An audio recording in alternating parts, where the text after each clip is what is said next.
Welcome to Encounters, where life can be a threat. Join us here and you will find loving safety net. Hey, thank you. So, encounters, what's encounters and how can I tell it to you in like really concisely and quickly? And what is the project about? Okay, so the first part is Moving On Theatre. Moving On Theatre is the theatre that I formed to go around as Piaf and Maria Callas and talk about recovery in the therapeutic community without medication. And so now I'm growing it. I want it to have everything. I want my actors to have singing, dancing, acting, but not only that, I want them to have mindfulness, hypnotherapy, or life coaching. We're all trained to do it, and retreats as well. Not just that, but we've also got this incredible new musical Encounters that I'm revamping. And it's all about mental health recovery in therapeutic community. So that's it in a nutshell. It's got singing, dancing, acting, characters that are going through BPD, OCD, depression, and all the things that you will see them going through these things and recovering in Encounters, a bit like a therapeutic community. Join us, guys. Join us, and we will give you our hearts and our souls. You can get photographs and calls from the cast. We'll do CDs. You'll get free tickets, bouquets of flowers, all sorts of things. And also all the documentaries are on Moving On TV, and that's YouTube, Moving On TV Community. Moving On TV Community, you can see all the documentaries that I'm making. So thank you. I'm Lauren Hope Glory, the producer, the director, and the writer. And welcome to Encounters. Thank you so much. Let's get the message huge. Get rid of the stigma and get the message out there that creative people need to do the breakdowns on the stage.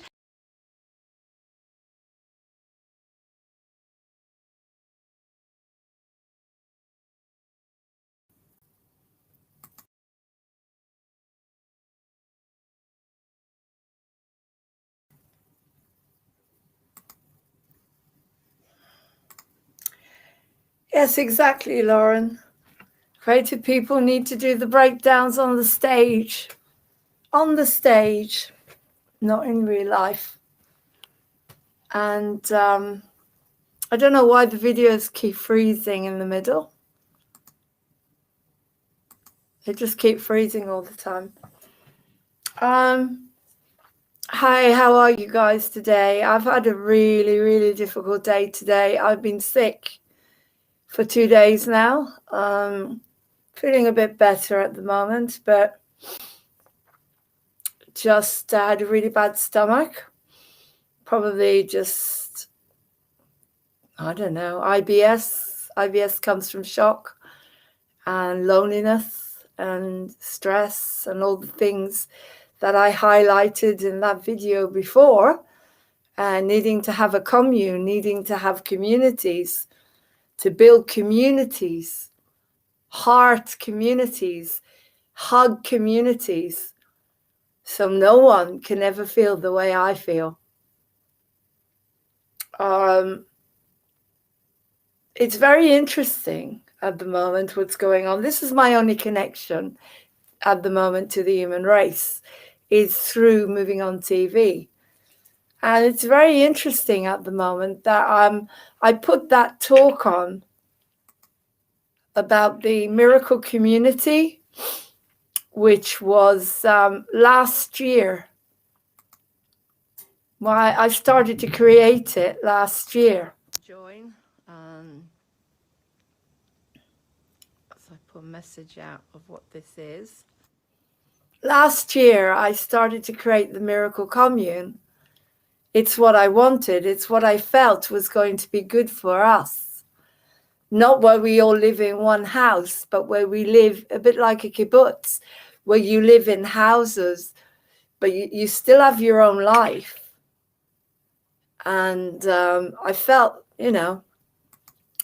if we had done that, if we had actually created that type of community, a type of a miracle village, If we had really, really cared enough about each other, I don't think they could have got to the level of what they've done to us. I really don't. I really don't. Now, this is Ascension TV, and it's a TV station that I created because I wanted everyone to be honest enough to be able to say this.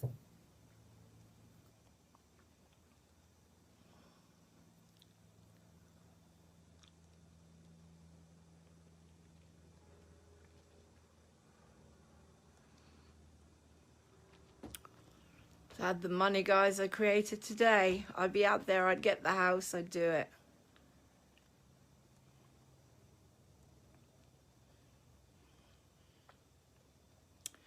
Come on, cats.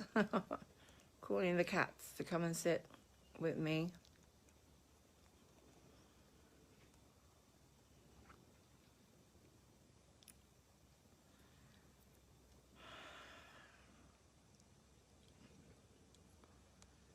Right, hi there. I put a message. Hi, Elizabeth. How are you, sweetheart? I put a message on why I'm doing this. I have not got one person to hug today. Not one. I don't know how I'm going to get through the day. Staying positive, trying to take the day in chunks. I felt the same way today, but not only did I feel the same way, I was ill. I'd been ill for a couple of days, and it's very, very difficult to be ill physically and lonely as much as I am. Very difficult. And I believe that everything happens for a reason. And I mean, there's another lesson here I want to do with you, which is called "You're never upset for the reason you think." And I thought it'd be good to watch that, because it really does manifest what I'm trying to say. And this was outside in the sun. Hello, everyone.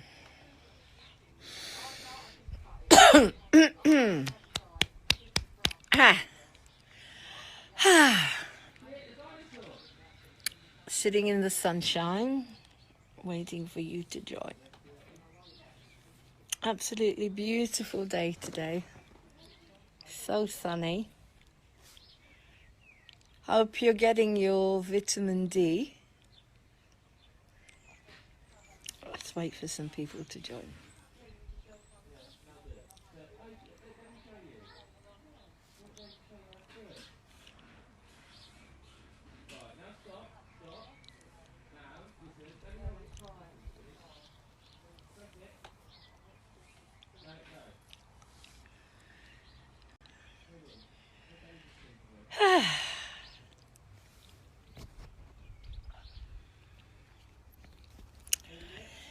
Breathing, feeling good in the beautiful, beautiful sunshine. Hi, Fernando Osuna Mascaro. How are you today, my friend? I'm in the sun. It's beautiful. Hi, Joshua. How are you, sweetheart? Such a beautiful day today. Living in the moment. Living totally in the moment. Enjoying the sun. I've got a bit of a cough at the moment. Got a bit of a cough. The thing is that I'm a singer, and I do tend to get coughs because I'm singing and I'm exhausting my throat. I'm just trying to find the cards. I'm going to do the How to Stay Sane in a Crazy World cards with you guys. I used to have what's known as hay fever. Well, I suppose if I went to a doctor now, they'd say I had. Yes, Doris. You too, sweetheart. How are you? I've got a bit of hay fever. bit like get my. I've been doing a huge amount of forgiveness. I'm on my own today. My husband had to go to his mum's because my father-in-law is in hospital. He's very, very old and he's got an infection, so he was taken in. Just as a precaution, so I'm on my own. And so I'm embracing it. You know, it's the first time I've been on my own since this crisis, for like, you know, maybe most of the night as well. And it's a bit scary. It's quite scary because I'm not used to, well, because if something happens, you've got this nonsense social distancing thing, which of course I'm not giving a shit about anymore. But you can't just knock on someone's door and say, hey, have you got any candles or, you know, whatever. If anything, you know, if the 3 days of darkness happened, I wouldn't be very happy. But I've been doing a lot of work on loneliness by using the 13 steps of self-forgiveness. I had a very, very lonely childhood and it's taken me back there. Hello, Charlotte Farmer. How are you, gorgeous? It's taken me back there, you know, to my childhood. And it's taken me back to memories of growing up in Israel, very, very lonely. And that's what we need to do. That's what we need to do, you know. Let me say something. You are never upset for the reason you think. Never, never, never, never, never. Okay? So if you think you're actually upset because of what's happening with Doris, and you know what Doris is. You know what I call Doris. Hello, Magdalena. Hi, Magda. You're never upset for the reason you think. I learned that years and years ago. So people may think that they're upset because they're not working, because they're in lockdown, because they're on their own, because yada, yada, yada. People that get cancer, whatever. This is my belief and I learned it and I've practiced it. And it, for time and time again, it has proven to me when I've gone inside to show me we are never upset for what is actually happening in this moment. Okay? Oh, my camera swapped. That was interesting. Woo! I didn't do anything. It just swapped. How did that happen? Anyway, you are never upset for what is happening in this moment. Now, let me explain what I mean. Everything's a symptom. Everything. The lockdown, the virus, the system that we created. We created it. We created the world. Who else would have created it? To a certain extent, we created it because we were complacent and we let this happen. And we've been warned enough. How many wars have we gone through? How many, God knows what, have we gone to? We know that we are responsible, very responsible, for letting that lot get away with it. Okay? So this is a symptom. It's a symptom because we shut our eyes and we either didn't want to look at it. Well, I did. I couldn't do much on my own. I've been telling you guys for maybe more than 3 years now to look at the at social media and to check out Pizzagate and Liz Crokin and Jordan Stather and David Quillcock and all these people that were trying to wake everybody up. Hello, Laura May Ross. How are you, gorgeous? Hi, gorgeous. You should join us on the 18th. Do some singing with us. I need a Sharon. I need a belter. I need someone strong. PM me about that because I'd really love to hear you singing the character of Sharon. We're nearly cast with Encounters. I went for a lottery grant yesterday to work on it at the moment. Anyway, coming back to what I was saying, everything that happens, everything that's happening to us, I hope you can see me because the sun is very strong. Let me see.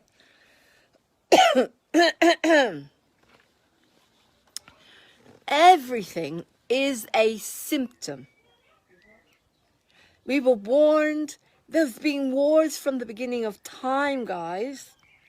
One war led to another, to a crisis, to a false flag, to this breaking down, to earthquakes, to one thing after another. Now, just like our own lives, I am on my own today, and I feel fucking lonely. Sorry, I feel lonely. Sorry about the F word there. I feel lonely. However, this is not Lauren, the adult, that feels lonely. Okay, I have to move your I can't see anything. You won't be able to see anything. Lauren, the adult, does not feel lonely. This is Lauren, the child who grew up in Israel and was always alone because she fought everything from the time she was taken there. I put the picture of me on as a little girl. She doesn't look happy. She's not a happy child. She lives in me. 15 years of my life, I was not allowed to tell the truth of how I feel. Every time I asked to go back to Ireland, my parents said to me, oh, we'll go when you're older, we'll go when you're older, we'll go when we're older. I wish they had said to me, you know what, Lauren, we're not going home. We're not going back. This is your new home. You need to get used to it. You need to learn how to live in this war-torn country. You need to settle. You need to make friends. When you're big, when you're an adult, it's your choice. And as soon as I was an adult, after 2 years in the army, I was out there because it was nothing to do with my consciousness. But what I'm trying to say to you is the gift of being on my own today, this intense feeling of on and off, of loneliness, not being with my family in Israel, Martin being with his mum and doing his duty as a son, and, you know, has left me on my own to experience my teenager. And boy, was she angry. And boy, was she screaming. And boy, did I get a lot of stuff coming up. And I love her so much. I was able to put her picture on Facebook. That to me is a big thing. Because I love her. And I feel for her. I'm not angry anymore with her. And I'm trying to come to terms with the childhood I had to understand why I am so strong through this crisis. Why I'm ready to go out in the streets to declare independence for the human race soon as a suffragette, a 2020 suffragette. Why this virus does not scare me, does not touch me in any way. I do not feel it. I do not believe it. I know it's there, but I know it's not what they're saying. Why I question everything, because I grew up in wars. So I am so grateful for the hard knock life I had. Hard knock life. I'd sound like, it's a hard knock life. It's a hard knock life, you know, like Annie. I had a hard knock life, guys. And it's made me into a warrior, a strong woman.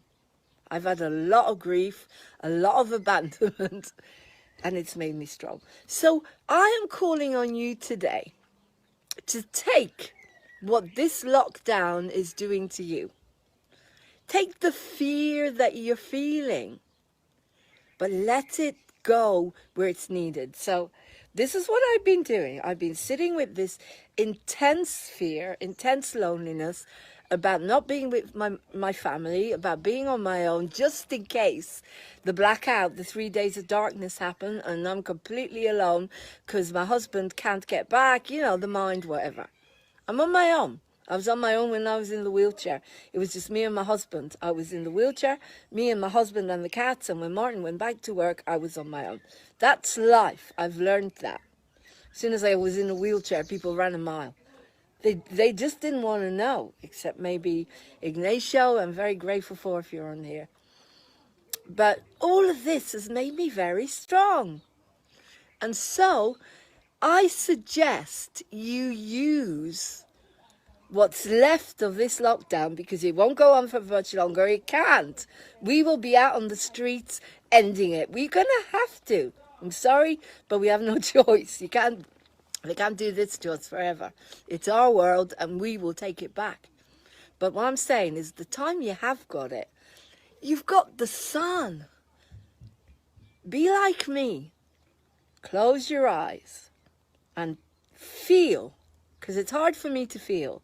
I talk a lot, but I've done a huge amount of feeling yesterday and today.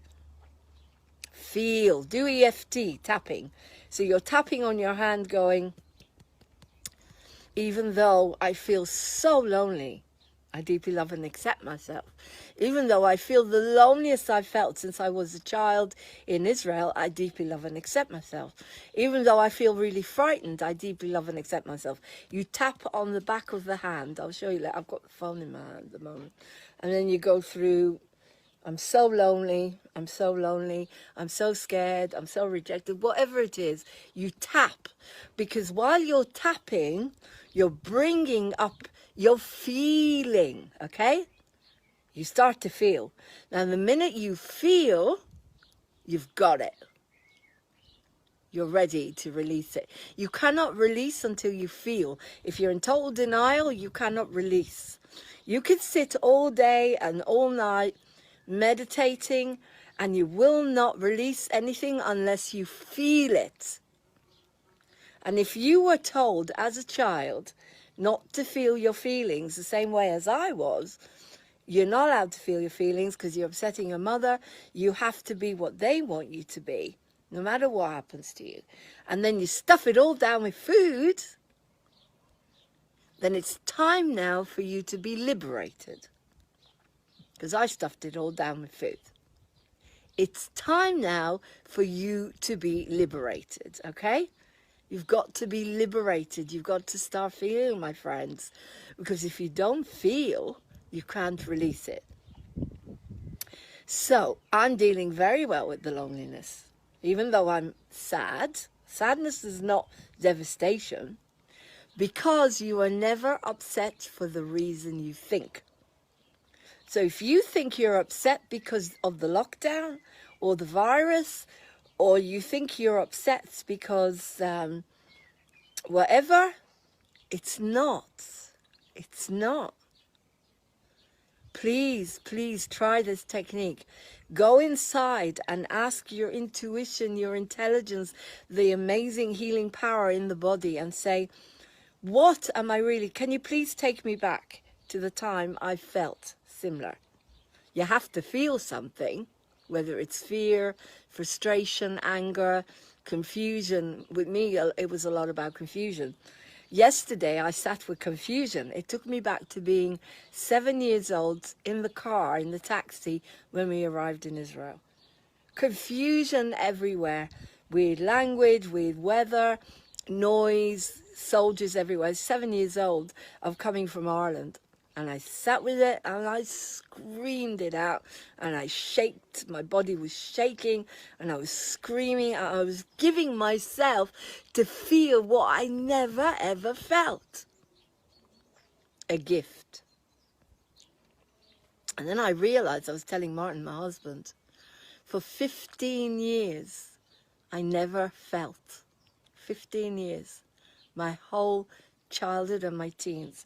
From age 7 to 22, when I left Israel, I did not feel. I mean, after that, I was just happy because I was out of Israel, and I stuffed everything down with food. So I started to really feel when I got married. 26 years ago, I was unconditionally loved for the first time in my life, and that's when everything started to come up, unfortunately, destroyed most of my marriage. So I'm telling you, do your best not to use other people as crutches. I'm giving you a technique where you don't need to do that. I never knew these things then. I had no spirituality in me. I just know that my eating disorder disappeared completely the minute I was able to feel my feelings. Completely. My husband has never known me to have an eating disorder. I could not go out for a meal with people, because I wouldn't eat. I would pick up my plate and then I'd come home and stuff myself. That was my pattern. I lived for food. Food was everything to me. Food, food, food, food, food. Now in this lockdown, I can't eat that much. I know some people are putting on weight, I'm losing weight. I'm eating salads. I love my salads. I don't have an eating disorder. And I know sometimes a lot of the times I talk too much, so I haven't been doing this very much as usual. I've been sitting with it. So that's the first thing I wanted to say, is everything you're feeling at the moment, my friends, it is not real. Something else deep down inside you, that's what it is. And you need to go back, back, back. So I went back. When did you feel like this before? When my family cut me off and I was in the wheelchair. Okay. When did you feel before that? And it took me back to being in Israel, in school as a child, very, very lonely. Never having any friends, not wanting to be in Israel, wanting to go home all the time. And then when did you feel like that? And then it took me back to arriving in Israel, the cutoff point, where I was told, that's it. That's it now. You're in Israel, you're not in the safety net of Ireland. And the shock. And I was raging. Well, my 7-year-old was raging. If you look at the picture I put on of me at 13 or 14, you could see how angry that little girl is. She'd just been abused, molested by the family dentist. She hated Israel. It's all in my book, because I healed a lot of that in the therapeutic community. Look at that little girl and you'll see. Look at her face. She's holding, she can't talk. She's not allowed to talk. I can feel her pain at the moment. She wasn't allowed to talk for 15 years. She wasn't allowed to feel anything for 15 years. And now, yesterday, I told my husband, I'm in a bad place. I've got my little teen is coming up. I need to feel her. And I am grateful because I'm not worried in the moment, you see? That's exactly what happens. I'm not feeling the worry of being lonely in this moment, because she was in charge. My little girl was in charge. Little me, little Lauren was in charge. Not me, Lauren, the adult, the teenager, full of rage. There's still a lot in there. You're talking about 15 years that got pushed down with food and never really dealt with. Got pushed into lots of things. It's funny because you don't realize what's living inside of you.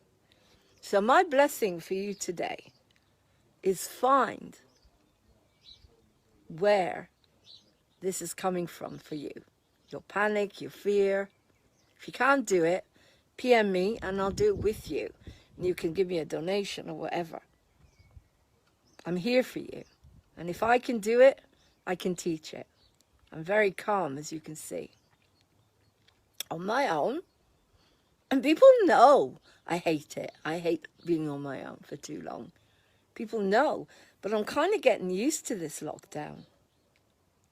I've got no work. Very little work online. Hardly any at all. I went for a lottery grant yesterday and I prayed to God I get it, because I really want to do some work on the musical and I'd like it to be funded a little bit. Most of the time I'm spending late at night, I'm watching musicals. All the musicals, all the school musicals are brilliant. So much talent. I'm watching them on YouTube. I'm watching Guys and Dolls and South Pacific and Kiss Me Kate, which is my favourite musical that I still wish one day I will get to perform, as it's my favourite. And I'm perfect for the part of Catherine. in Taming of the Shrew. I love it.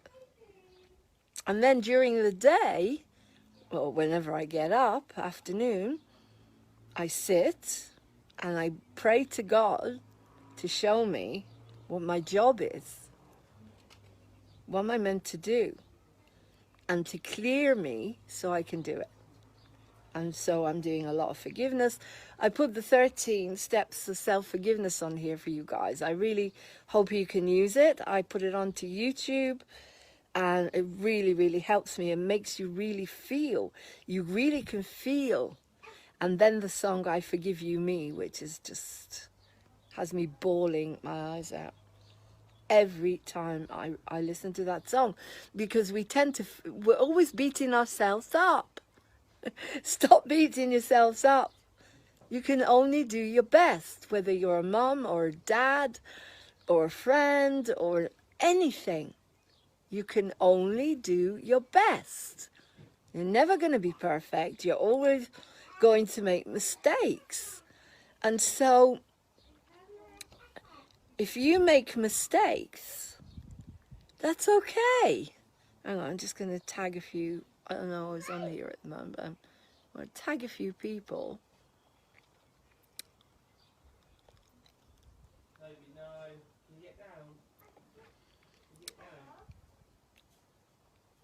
If you make mistakes, it's okay. You're human. Stop beating yourself up. Because if you beat yourself up, you're not going to be good to yourself, and you're not going to be good for anyone else. Do you get it? You need to learn how to accept yourself with warts and all. I make a lot of mistakes. I'm loud, I'm brash. I can be a nightmare.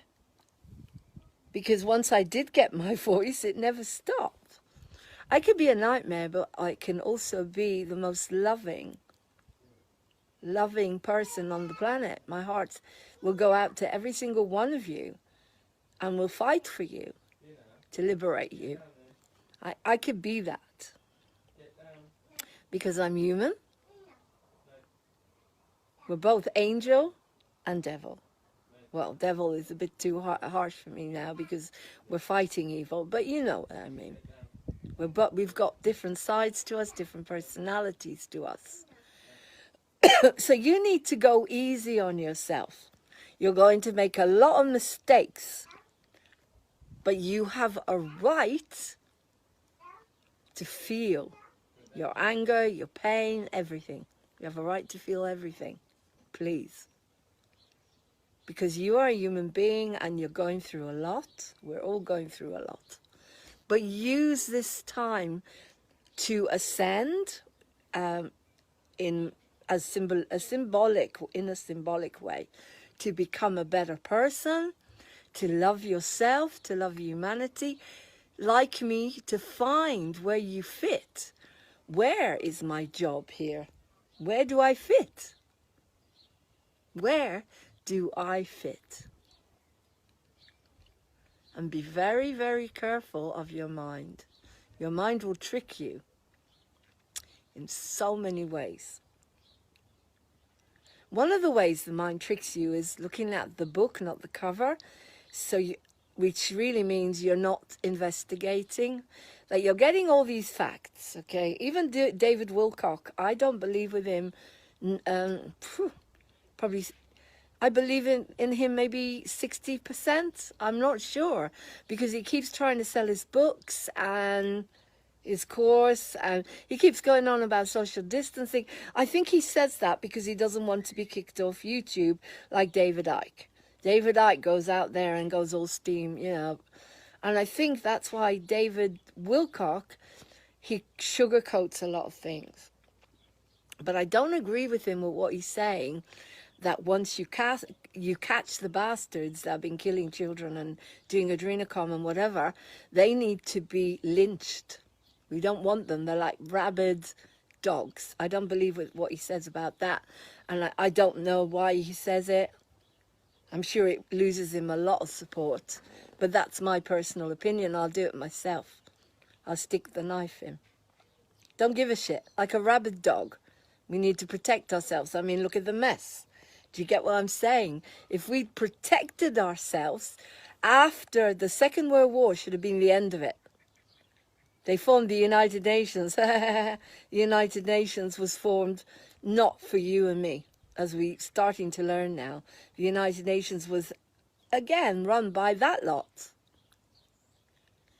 Every single war was to make them more money and to get more children so they could do what they could do. But what I'm trying to say here is, wake up now. Wake up now.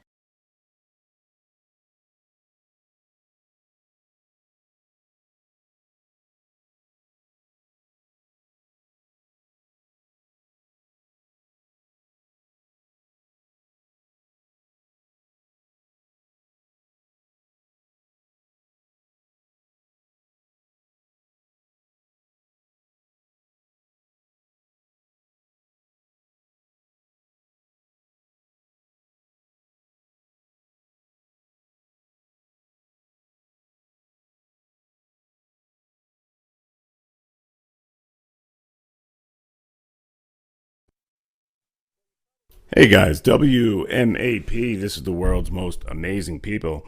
And guys, I'm about to try something technically that I should have learned a long time ago. But this is going to be new because, we do have three clients that are not in this country, but we're actually listened to in 26 countries. And I'm about to interview Lauren Hope. And she's in the UK right now. So I rigged this up. Let's see if this works. Excuse me. Let's see if this works. Hold on. Lauren, are you on the air? I am. Oh, I did hear it. me? I did it. All right. Right. We're good. Okay. Terrific. So, hey, by the way, guys, Lauren Hope is the founder of Moving On Theater. And the website is movingontheater.co.uk. Hey, Lauren, how you doing today? I'm doing really well, thank you. Apart from the weather, which is miserable. Well, miserable to you guys over there is rain, right? Sorry, I didn't hear that. Over there, I mean, when you say the weather is miserable, it's rain.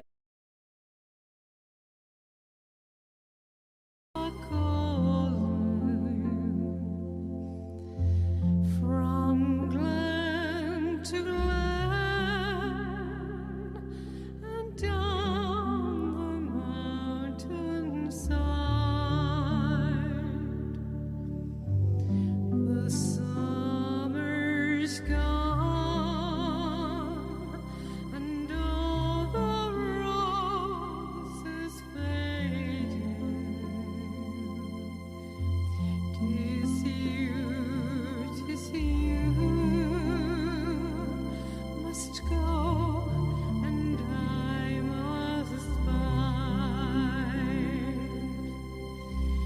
But come ye back, and summer's in the meadow. And all the valley is soft and white with snow. 'Tis I'll be here in sunshine or in shadow. Oh, Danny boy, I love you so. But come ye back, and all the roses dying, and I am dead, and dead I will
Hold on.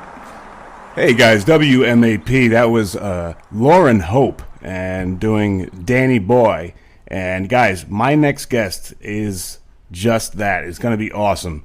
I'm going to speak with Lauren Hope in a couple seconds here. And you remember our last interview, and if not, I'm going to refresh you. But this is somebody who you don't want to miss. She has done tremendous things for other people, and I can't wait to get her on the air. So, guys, I need you to stay tuned and just give me a couple minutes. We're in the middle of a thunderstorm here in New York. Really strange. So, just hang tight, and I'll be right back. In the meantime, here is one of the latest from Robert Kramer.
They prowl the night.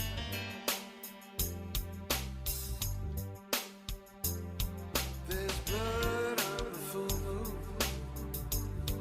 and it's blocking out the light.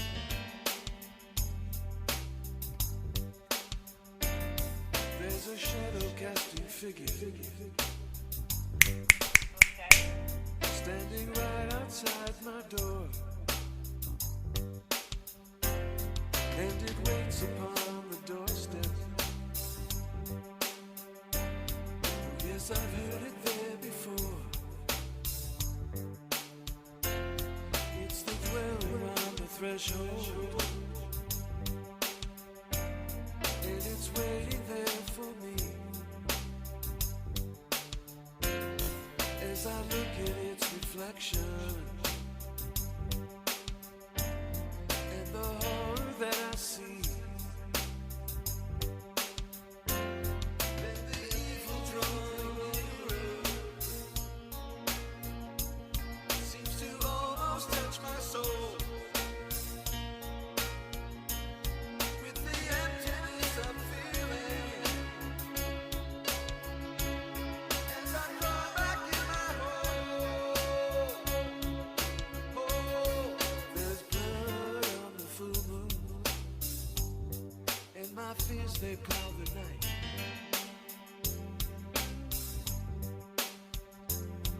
There's blood on the full moon, and it's blocking out the light.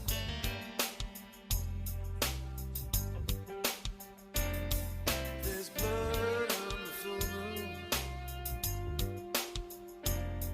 There's blood on the full moon. There's blood on the full moon, and it's blocking out the light.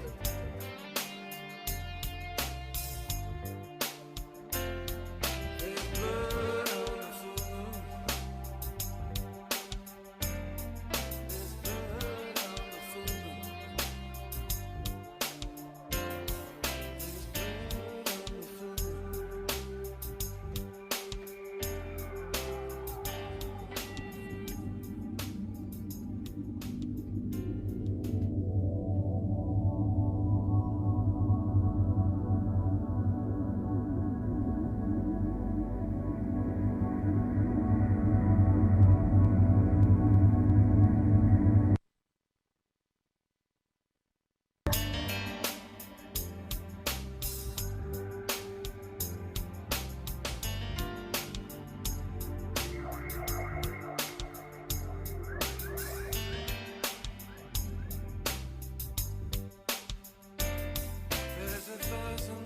at raindrops falling down upon my head. And with each and every raindrop, it makes me wish that I were dead.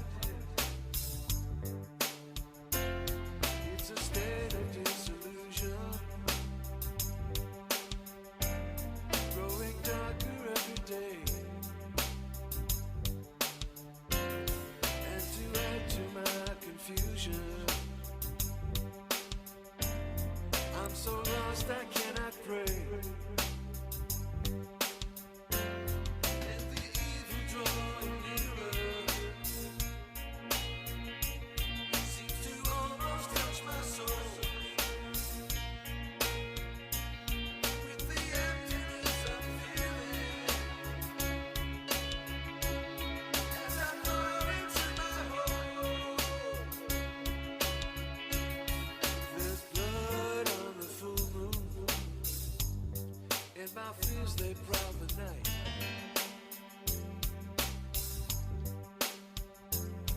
There's blood on the full moon, and it's blocking out the light.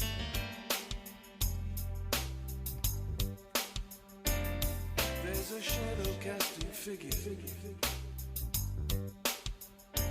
standing right outside my door, and it waits upon the doorstep.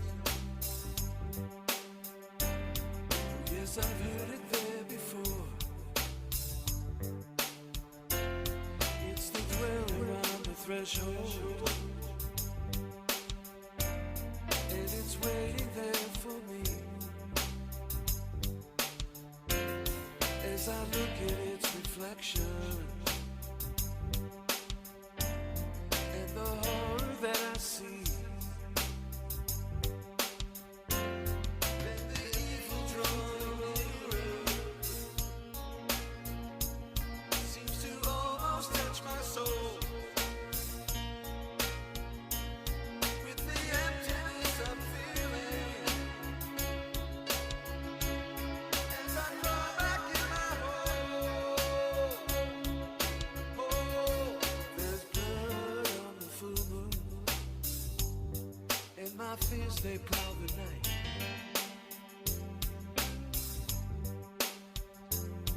There's blood on the full moon, and it's blocking out the light.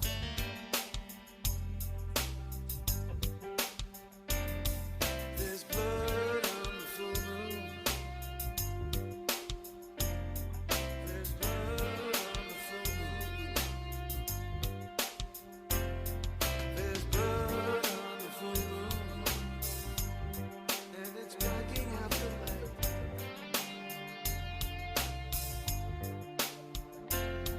There's blood on the full moon. There's blood on the full moon.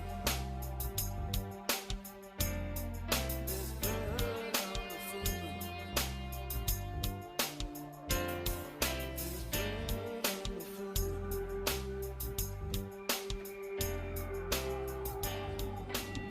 My friend Ted Hughes died recently, and I only do one song from Iron Man, and this is the one. It's called A Friend Is a Friend, and I'd like to dedicate it not to Ted, who obviously doesn't need a dedication, he's left a body of work, but to his family, who were just about as shocked, I think, as everybody else was, because I don't think anybody really knew he was ill. And he was a great friend.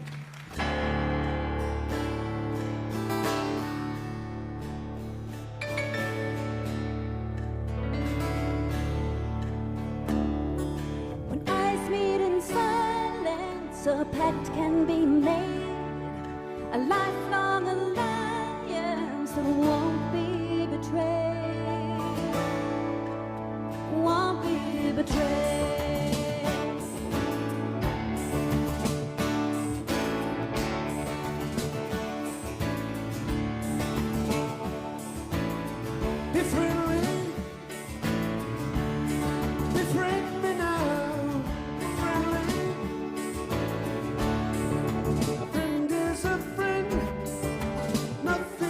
Change the argument.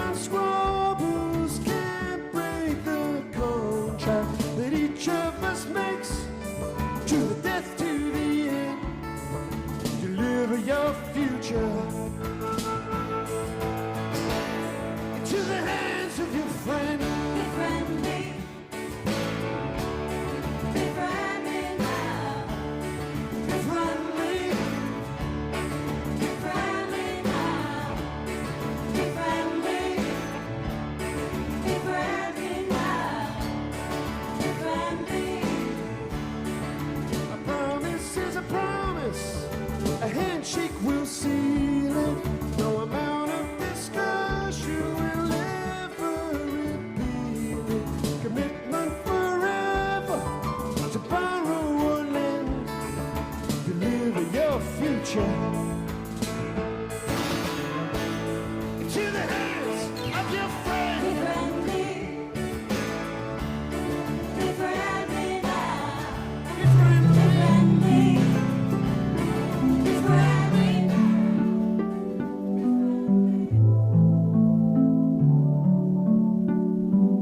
Oh, Danny boy, the pipes are calling from glen to glen and down the mountainside.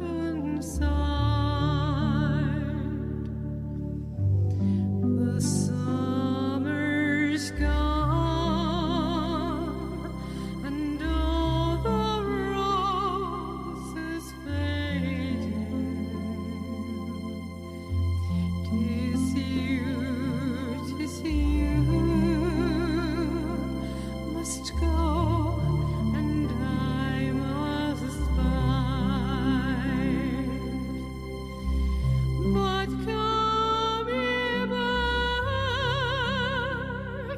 and summer's in the meadow, and all the valley is soft and white with snow. 'Tis I'll be here. Right there, guys. That's the angelic voice of my next guest. My next guest is Lauren Hope, and that is her. Wow. Guys, that wasn't part of the song right there. This is actually right here in New York. Lauren is over in the UK, but right here in New York, we're getting hit with a huge thunderstorm, and it's coming in through the studio, through the soundproof.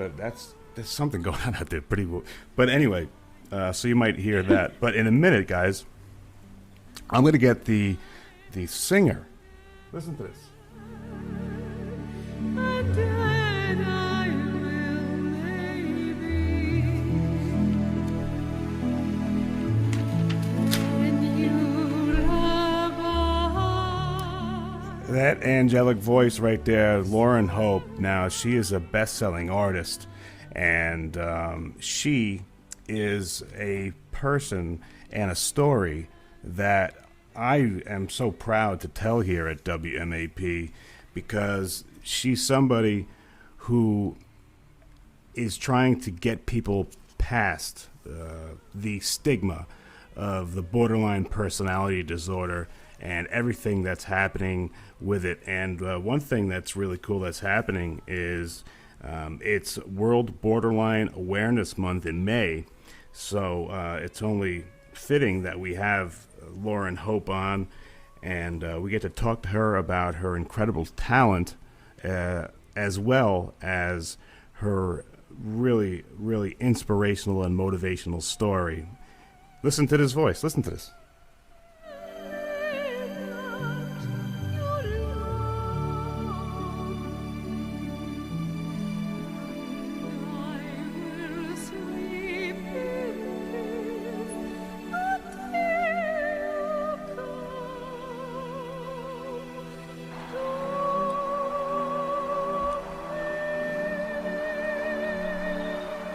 Wow, that's awesome right there, guys. That's Lauren Hope.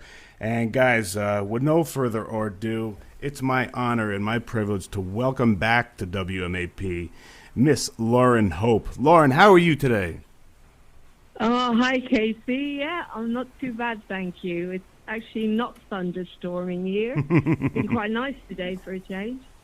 Well, Lauren, for once, I hear I've never been across the pond, as they say, but I hear that it rains all the time over there. Is that accurate, or is that just a old wives' tale we hear?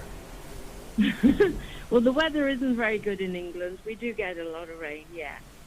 Not Wow. too much hard winters anymore, but yeah, we do get rain.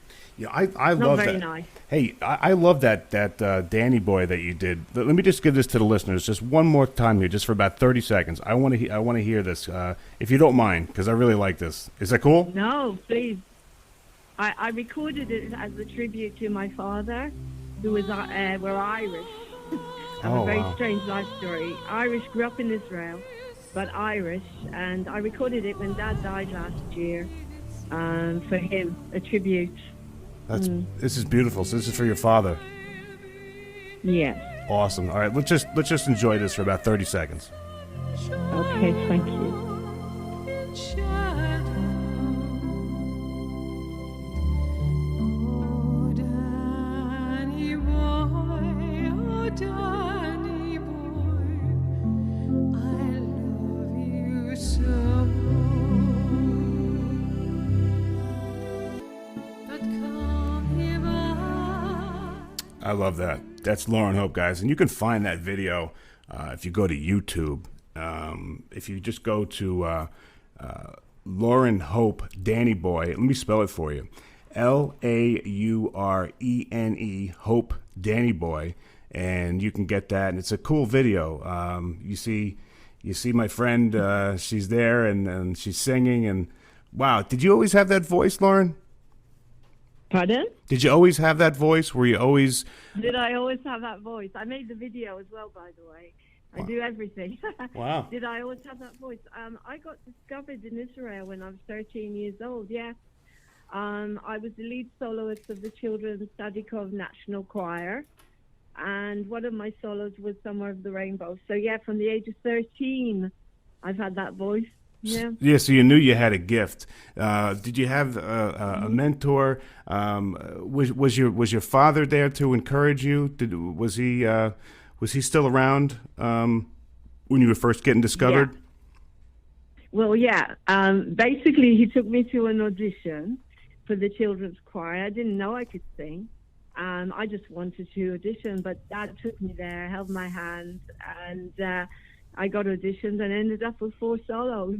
Wow. So, yeah, my mom and Dad were very, very encouraging. They got me Chaim Topo's teacher, and the best teacher in Israel. So I'm very, very grateful for that, because I can reach top C just like that, without even warming up. Wow, really cool. So now, Lauren, now tell me. Let's just kind of educate the audience here.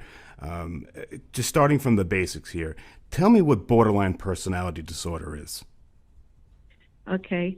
Well, I like to call it a complex needs disorder, because that's the new name for it. Okay. And it fits better.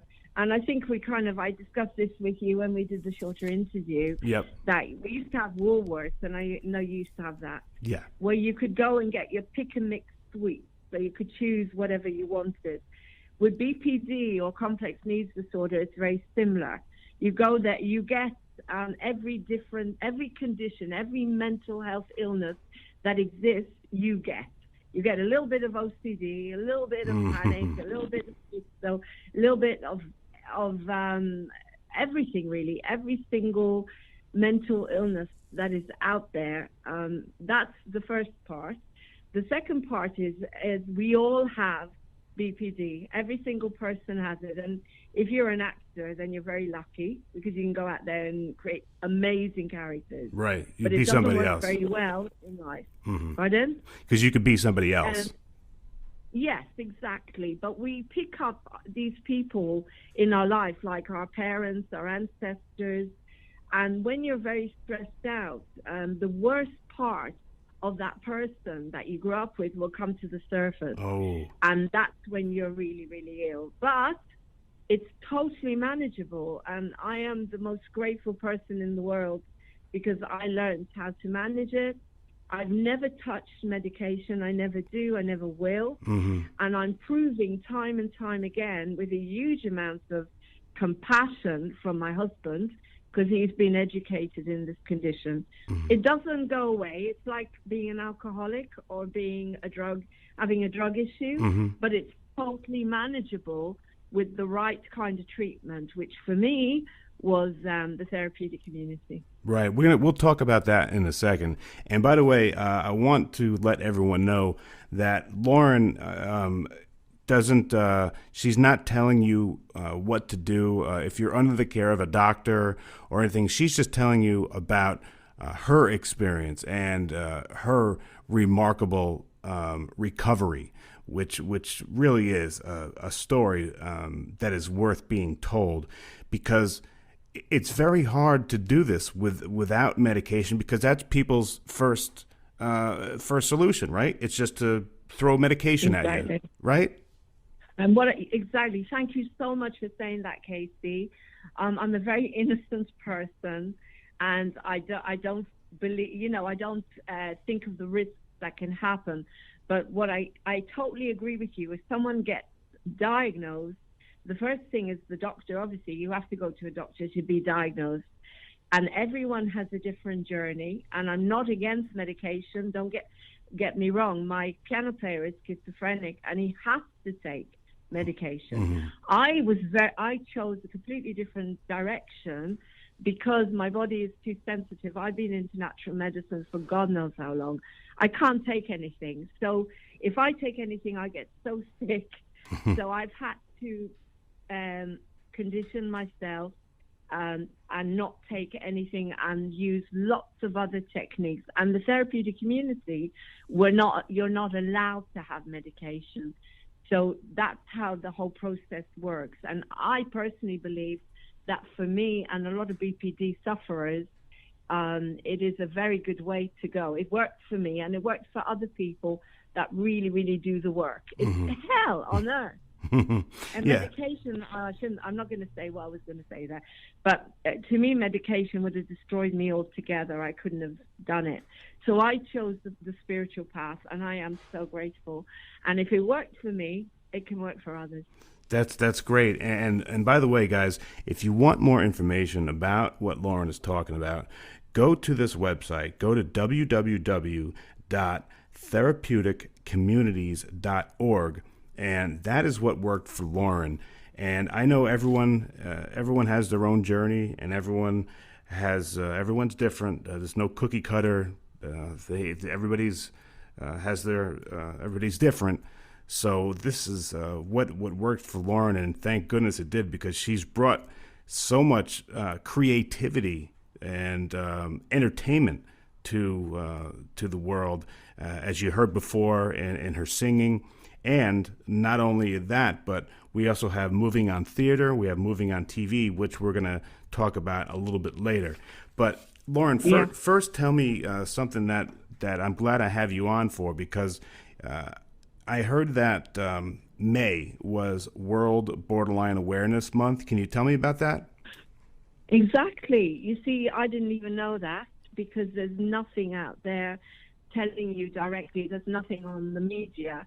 So I actually Googled BPD, and it came up, and I'm so grateful that it came up, because now I'm very focused. I know that I can work towards it. So apparently it was formed in America.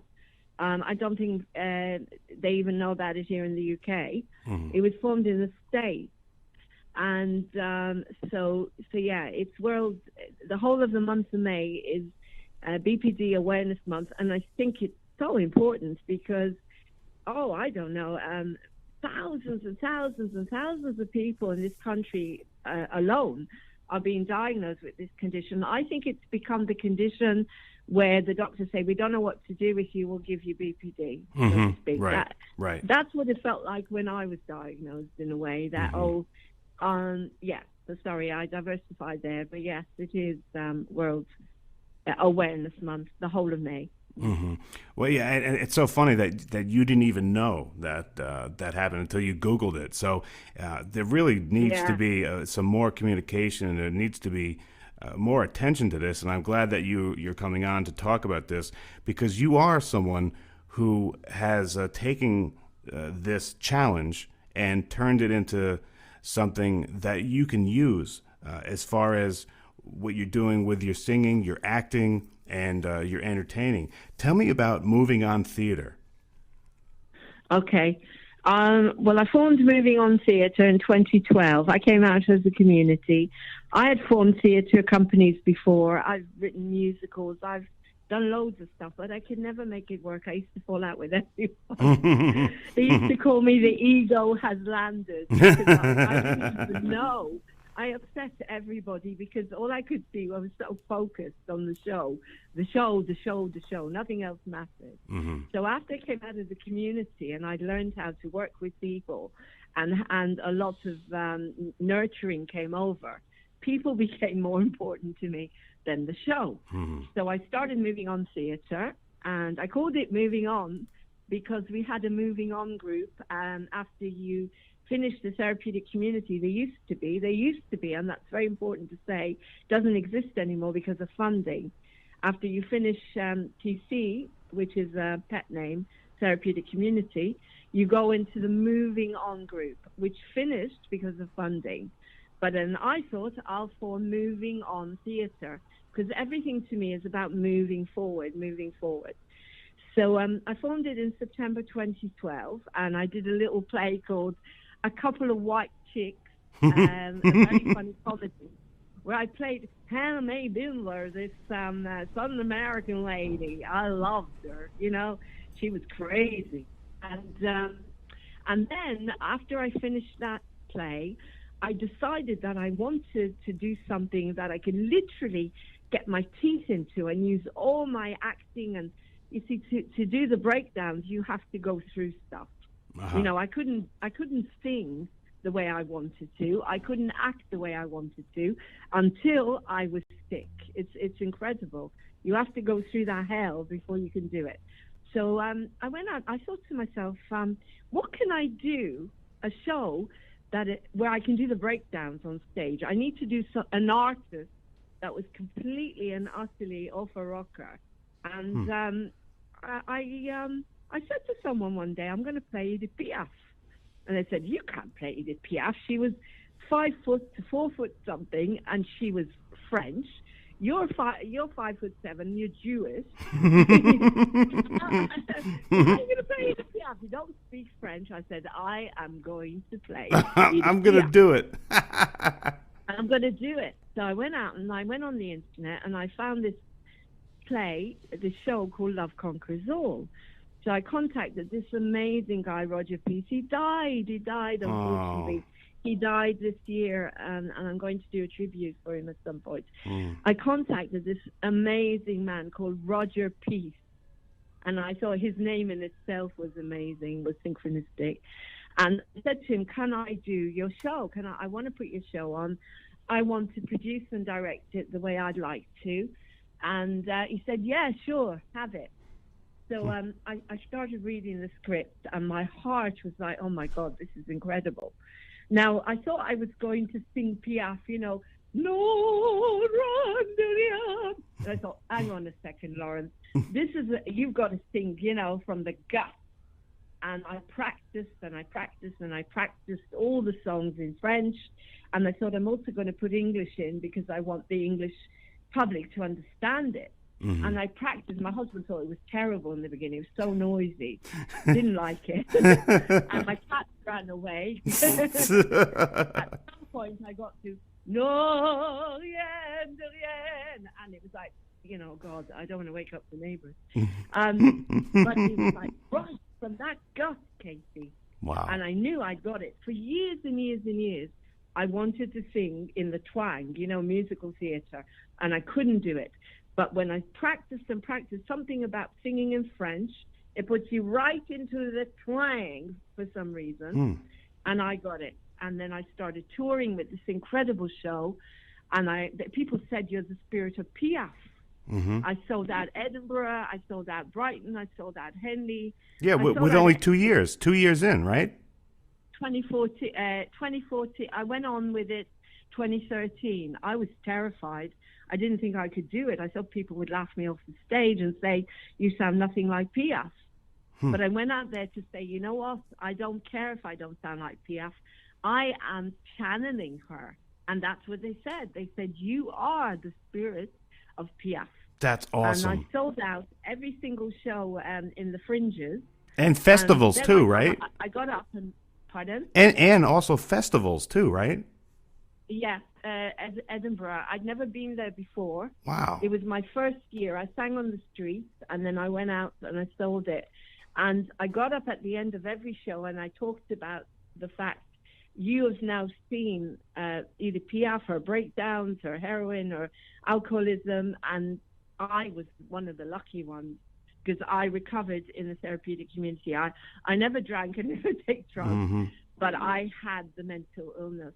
And I am one of the lucky ones. And I say to people, do you know what a therapeutic community is? And they'd all go quiet. Right. Never heard of it. And so I said, well, it's time you knew that there are ways to recover. And I do the breakdowns on the stage instead of in real life. That's awesome. So, and then I broke my leg and my father died last year. As I say, I had my dark night of the soul and I couldn't perform. You were in a wheelchair for 4 months, right? I was in a wheelchair. 4 months. I did Piaf on Facebook live the whole of the show in a wheelchair. Wow. And, but unfortunately, one of the problems in this country is if you're not famous, they won't put you on TV, and I can't progress. I haven't been able to progress, but I will talk about that another time, how difficult it is to get on the media. But this show, it became my salvation.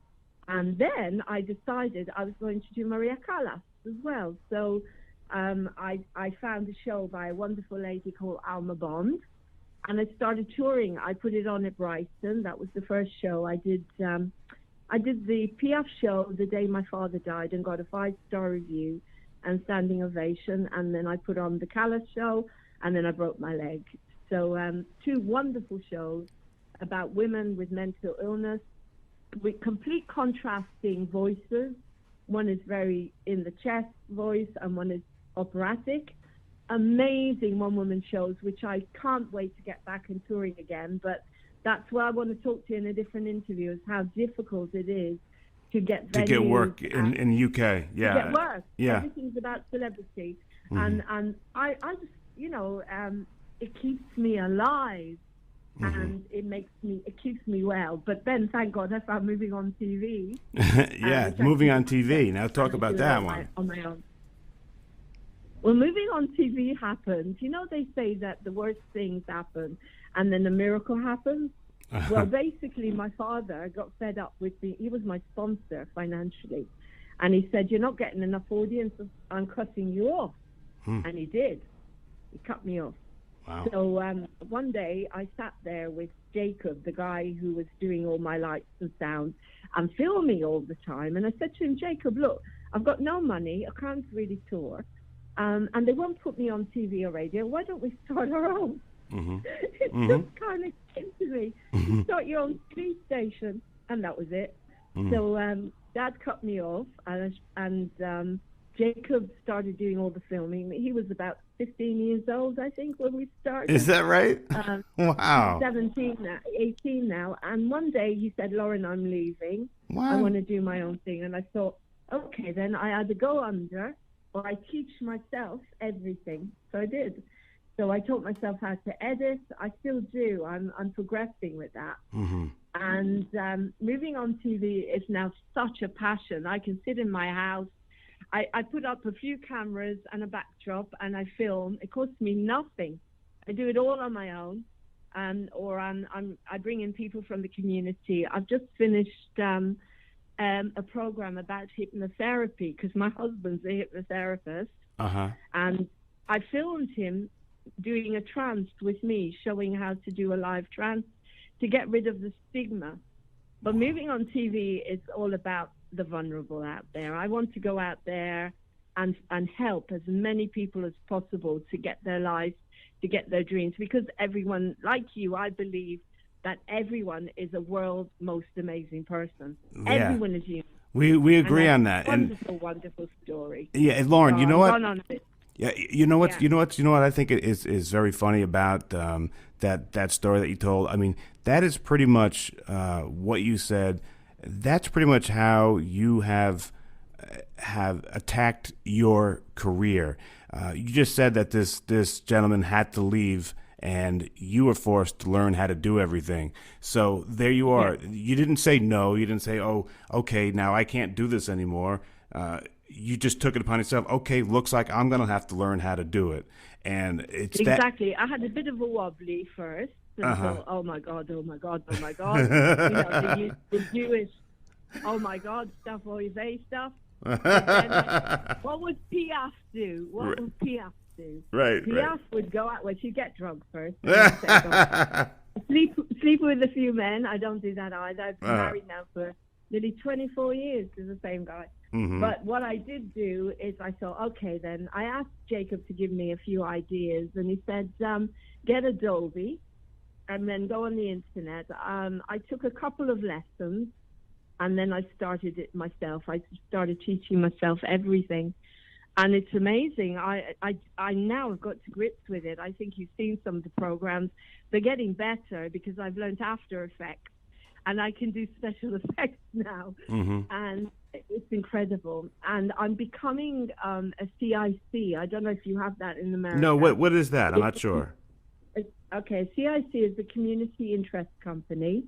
It's a company, but it means that all your work is done in the community, but you're still a sole trader. But because you're a CIC, when you become a CIC, you can go for grants. You can go to the lottery. You can go for grants. And so I'm so excited about that because it's becoming a company. It's a new status for my TV station to be able to say, we're here now. Okay. We're here now. Okay. And we can go out there and solve some real problems now in the world, hopefully. Nice. Hey guys, if you're just tuning in right now, I'm speaking with the great Lauren Hope. And for more information, because she is the founder of Moving On Theater, she's the founder of Moving On TV. To get more information, I want you guys to check out the website. Go to www.movingontheater.co.uk. Also, you can go to movingontv.uk and you can get more information. And also, don't forget to the one that we really need to thank here that really helped Lauren was the Therapeutic Communities, which the website is www.therapeuticcommunities.org. Therapeuticcommunities.org. And that is, I think, what Lauren pretty much credits all of her success to. Am I right? Am I accurate on that, Lauren?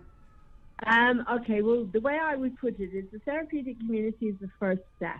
Okay, You go all right, in there first for step, 18 okay. months. When you come out, you have to stay well. So it's a massive step. Without it, I wouldn't be able to function. Mm-hmm. Because they give you a toolbox, but that's just the beginning, Casey. Gotcha. Okay, You so have that's a to start. work on yourself every single day to stay well, every day. Gotcha.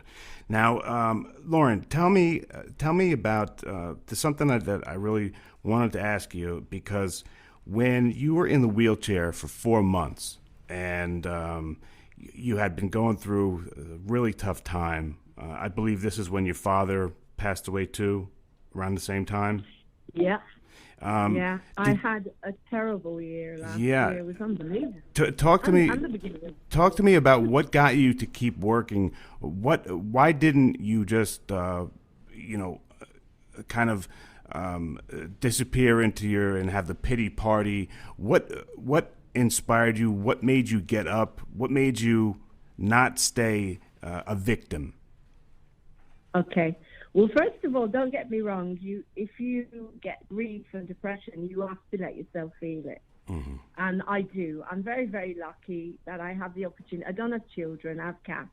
So I can do as much crying as I want for a start, and We have a rage room where I can throw things around if I want to. So, you know, as I say, I use the toolbox that I was given. Why I didn't have a pity party? I'll tell you why. When you're in a wheelchair for 4 months and you don't know if you're going to walk again, because that's how my life was, I thought to myself, hang on, if I'm never going to walk again, because it was a very serious fracture, I'm another miracle. If I'm not going to walk again, what am I going to do? I am going to go out there and I am going to achieve my dreams that I've had since I was 13 years old, which is to be a singer. I can't pretend I don't love singing. That's how it all started anyway. But then it changed and it became more about moving on TV and doing more stuff about the mental health stuff, and it became much more of a spiritual thing, and that's what's growing. I mean, I can take or leave singing now. I never thought I'd say that, Casey, and don't quote me on it. Okay, I won't. I love it. I mean, singing to me is what got me into spirit originally, which taught me that I am more than just this body. But I think also Dad was the most incredible spirit. My father taught me to bounce back. Gotcha. He was 95 when he died, and he forgot me. He forgot me overnight. It was horrendous. It was the most awful experience. I don't know how I'm still here from all the shocks I had. Right. My family completely disinherited me. I lost my dad's house, and I was in a wheelchair on my own in this house. Apart from my husband, who was incredible and came through for me, I had no one. Wow. But I did. Yes, I had my pity parties, but then I came through because I have worked on myself daily with what Dad taught me. I mean, my dad was the kind of man. We wrote a book together as well, by the way, called The Cat Has 9 Lives. So I don't know how many interviews I'm going to have with you, but I have loads and loads that I can tell you. Oh no, I'm very excited. I'm excited that that we get to spend a lot of time together, which is going to be great, and because the audience loves you, and we get to talk about. So we'll talk about that in a future interview. Fantastic. But I love how you're talking about your dad. My dad was my guardian angel. He was the only one in my family I actually got on with. And he taught me, he used to ring me, he lived in Israel, and he would ring me and he would be crying on the phone. He's 95 years old when he went. He's so unhappy, so lonely, his grandchildren don't come and visit him, yada, yada. And then you start talking to him about the show, or you start talking to him about football, Arsenal, and that was it. Within minutes, he said, oh, I'm going now, I'm going to watch football. That was my dad. He was the most incredible spirit, and he gave me that gift to bounce back. Not only that, Casey, I'm bouncing back because I don't want other people to be unhappy. Right. When I sat here in this wheelchair on my own, really lonely, and wasn't able to do anything, I would like to think that people are actually living like that. I'm going out there to help. I hope, please God, you know, I don't want to be crazy and say millions, but who knows? But lots and lots and lots of people, I want them to come on to Moving on TV. I want them to tell me their stories like you. I want us to work together, you and me, to bring on all these amazing people, to teach them that there is hope. That is awesome. That's what keeps me going. You know, you need that. I presume that's what gets you up in the morning. When you know that you're doing something good, it really gives you that light at the end of the tunnel, because you get up and you think, oh, God, you know, I miss Dad and I'm going to have a nasty day today. Yeah. And then you think, okay, then, Lauren, have your, you know, you cry for a little bit, and then you do A Course in Miracles. I don't know if you know A Course in Miracles, but I've been studying that for about 5 years and teaching it. And it tells me that there's a different world out there, and it's called love. And if you love anything as much as I love people, the human race, and inspiring people and singing and acting and doing all these wonderful things and editing, if you love that enough, that will get you through anything. Right. Get you through anything. That's great. I mean, that's what's a great attitude, and I bet that your father would be so proud of what you're doing and the example that you're setting for other people. I think he was made of good stuff, and he passed it down to you. So I think he would have been a great interview if I would have gotten him. But he did a great thing, and it's great the way that you speak about him. I think that's really cool. Guys, if you're just tuning in There's right now. more as well. Sorry, Katie. You know I grew up in Israel. A child, I was 7 years old when I was taken from Ireland to Israel. I hated Israel. I hated it with I just couldn't live there. But I went through wars and terrorism. I came through. Came through and I worked for peace. Because I've been given this spirit, to see in people when nobody could see in Dad. When Dad fell and didn't even remember me, everybody was ready to say, "Oh, he's finished now. What's coming next? His house." It's very sad. I looked at my father, and it's on Facebook. I got him out of bed. I fed him. I sang to him. He started talking to me again. He started talking about football. Wow. Because I do not see. I see potential. I see love. I see beyond what everybody else sees. And I see in every single person that's been diagnosed with this condition they call borderline personality disorder, I see an enlightened soul ready for their journey. If they come through, they will change the world. And that's what I see. That is like awesome. Myself, like other people like me. Lauren, you're a great guest, and we're out of time for this segment right here. But fortunately, for me and the listeners, we get to have you back here. We have a bunch of interviews set up with Lauren, so So I'm psyched that you're part of the team here. Can't wait. Yeah, we get to check in with you and hear a lot more stories and everything. Guys, this is Lauren Hope, and for more information, go to movingontheater.co.uk, or also you can go to www.movingontv.uk, and also for more information about the Therapeutic Communities website, go to www.therapeuticommunities.org. Lauren, that's all we have for this time, but I'm so happy that we get to speak with you again. Thank you for your candor and your honesty, and you're a great interview. Thank you. God bless you, and I'll talk to you soon. God bless you. Thank you so much for this opportunity. You take care now. Okay. Lots of love. Goodbye. Bye. That's Lauren Hope, everybody, and what a great guest. She's she's something else, isn't she? She's really cool. And that thing on YouTube that I was playing, you guys can go onto YouTube and get that Danny Boy song. Remember I was playing that? If you just go to YouTube and you type in Lauren Hope Danny Boy, you can get what I was playing before. So, guys, plenty more coming up here at WMAP, the world's most amazing people. And I think, from what I can tell, I don't know if the building is still standing. I don't know. We got hit with some pretty bad thunder here. Pretty incredible when I was talking to Lauren. But I'm going to go check outside. Take a short break. Outside. Take a short break. Outside. Take a short break. Outside. Take a short break. Outside. Take a short break. Outside. Take a short break.